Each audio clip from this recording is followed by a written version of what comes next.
کیا میت کو دفن کرنے کے بعد اور مٹی وغیرہ ڈال دینے کے بعد شریعت میں کوئی عمل ثابت ہے، جیسے سر اور پیروں کی جانب کچھ آیت پڑھنا اور اجتماعی دعا کرنا؟ سرہانے پر سورہ بقرہ کے اول و آخر، سورہ بقرہ الف لام میم ذالک الکتاب لا ریب فیہ، وہاں سے لے کر مفلحون تک، اور آخر آمن الرسول سے لے کر کے آخر تک، ایک آدمی سرانے یہ دونوں پڑھے اور دوسرا آدمی پایتی دونوں پڑھے، یہ صحابہ کے عمل سے ثابت ہے، اور اپنے یہاں دیوبند میں بھی یہ عمل ہے۔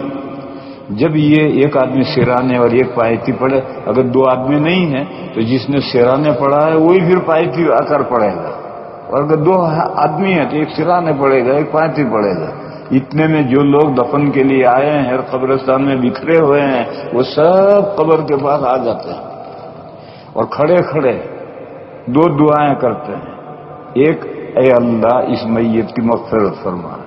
یہ اپنے دل میں دعا کرتے ہیں اب مغفرت فرما، اور اس سے اب جو سوالات ہوں گے اس کا صحیح جواب دینے کی توفیق عطا فرما۔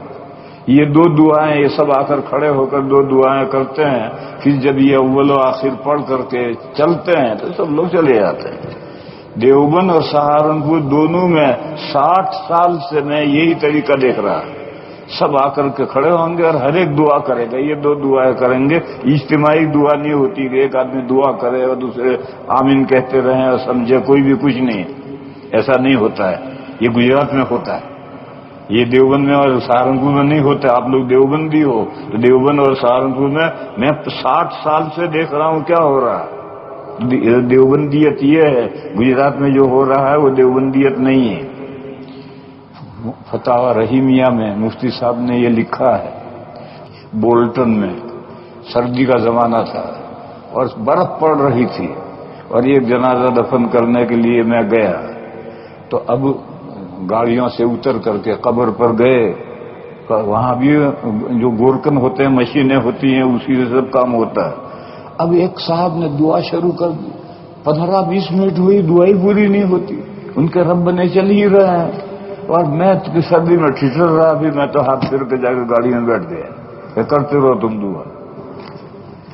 اس لیے بھائیو دعا تو اتنی ہوتی، دو ہی دعا کرنے کہ اللہ اس بندے کی مغفرت فرما اور اس سے جو سوال جواب ہوں گے اس کا صحیح جواب دینے کی توفیق عطا فرما۔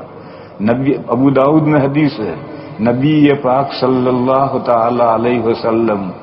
ایک جنازے کی دفن سے جب فارغ ہوئے تو حضور نے صحابہ سے کہا، استغفروا لاخیکم وصلوا له التثبیت فانه الان یسأل، اپنے بھائی کے لیے دعائے مغفرت کرو اور اس کے لیے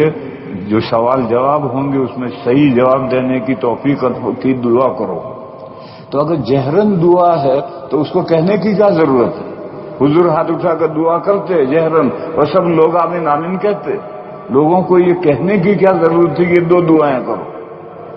یہ کہنے کا صاف مطلب یہ ہے کہ جہرن اجتماعی دعا نہیں ہوگی، ہر آدمی اپنے طور پر میت کے لیے دو دعائیں کرے گا۔